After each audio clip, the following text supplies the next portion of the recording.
A no-sleep story posted by Grand Theft Motto. We'll leave the light on for you. In my nearly 3 decades of experience in building maintenance, repair, and renovation, I've never worked at a place as unusual as the local Motel 6. It wasn't all that weird as a structure. If you've seen one Motel 6, you've pretty much seen them all. The building is squat, 2 stories, a few dozen rooms all stacked horizontal like a mouthful of teeth.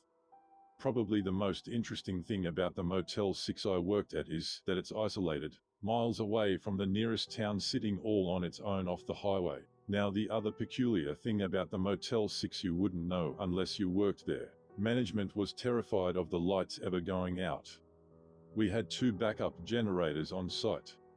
One generator was diesel, the other some fancy solar thing. Given how remote the motel was in location, I could understand having a good backup, but 2 generators was excessive.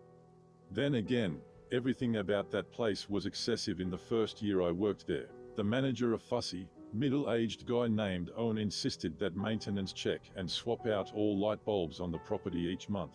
As soon as we finished up with the hall lights, we needed to move on to the guests, and by the time those were done, me and Mikey, he's the other maintenance guy, had to hurry up to stay on schedule for the stairwell lights. I never made the connection between Owen's obsession with lights and generators with Motel 6's official slogan until the night of our first true blackout.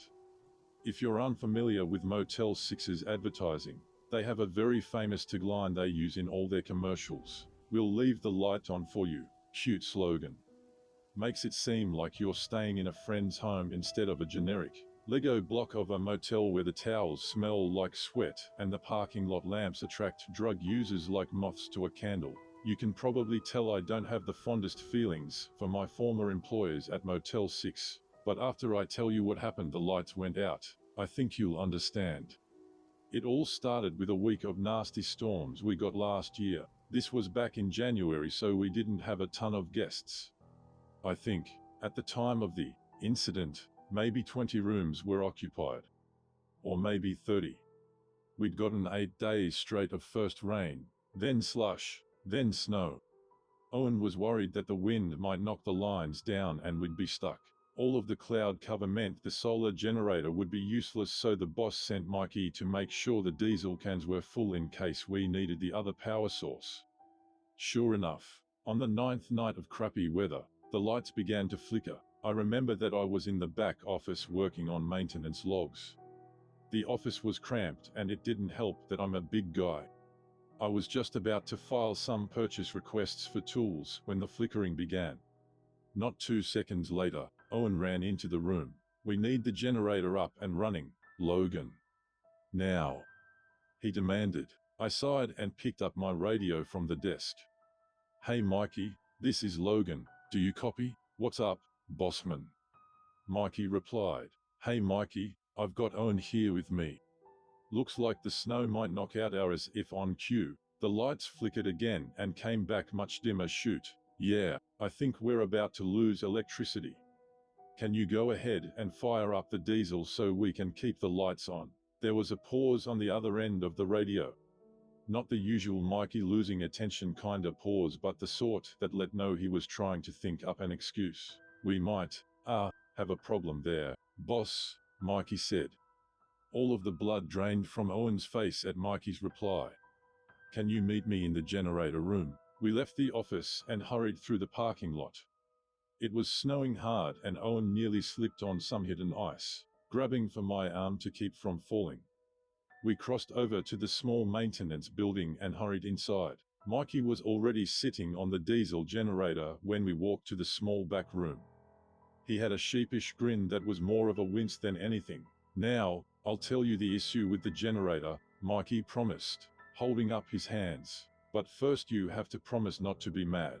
Before I could reply, the lights flickered a 3rd time and went black. Owen screamed from somewhere behind me. I reached into my jacket and pulled out a flashlight. Mikey did the same. "We need to get the lights back on," Owen shouted. I made my way over to one of the shelves in the room and rummaged around for a moment, then pulled out a few emergency lanterns I knew we had in storage. Once those were active, the back room was bright and almost cozy. Even with the return of the light, Owen didn't look relieved. "We have to hurry," he told me, clutching a lantern to his chest. "We only have a few minutes before it's too late for the guests." Owen turned to Mikey. "What is wrong with the generator?" "So here's the thing," Mikey replied, looking down at his feet. "The generator is fine, but we're out of diesel. I've been borrowing the fuel from my truck and replacing it with water.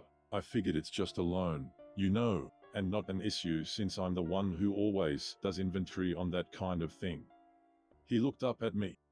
"Sorry, bossman." I was angry, but it really was typical Mikey behavior, so I wasn't surprised.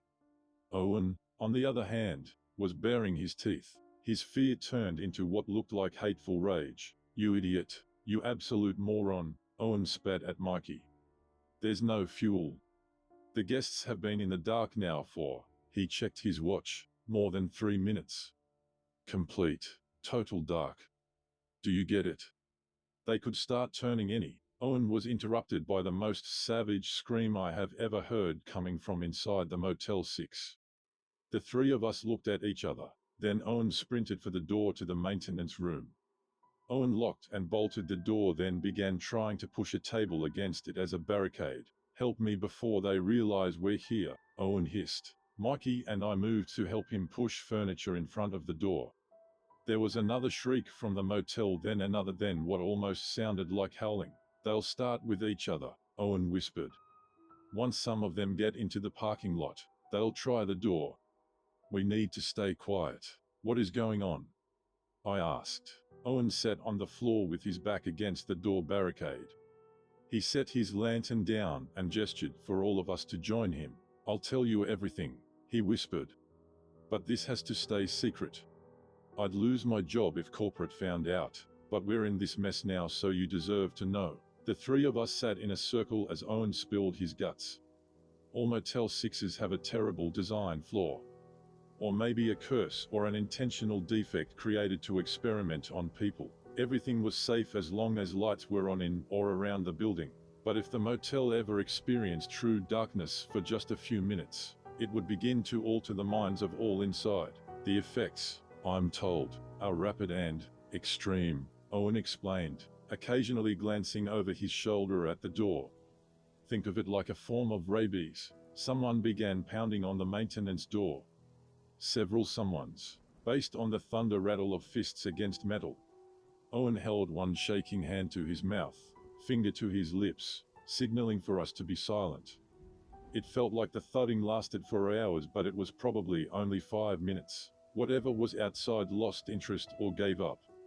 Everything was silent. The three of us began to argue in whispers, still sitting in our little ring around some lanterns. Mikey and I wanted to call the police immediately. Owen begged us not to.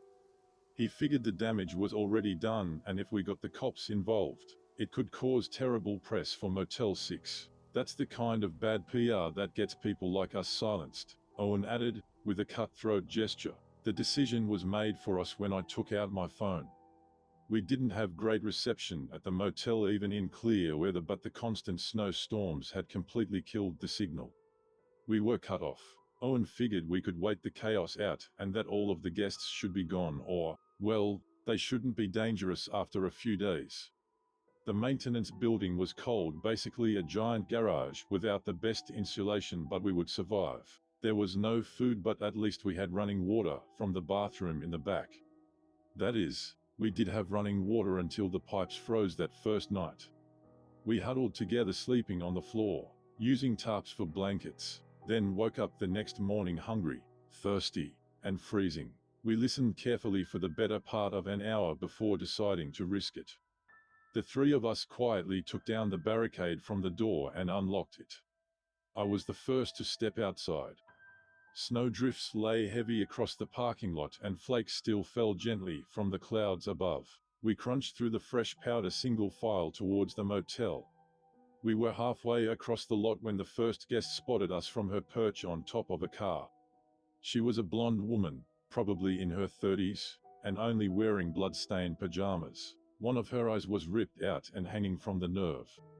Her hands and bare feet were beginning to turn blue from frostbite. When the guest noticed us, She growled and came sprinting, slipping and snapping her teeth. "Run!" Owen shrieked. We took off in 3 different directions, moving as fast as we could through the heavy snow.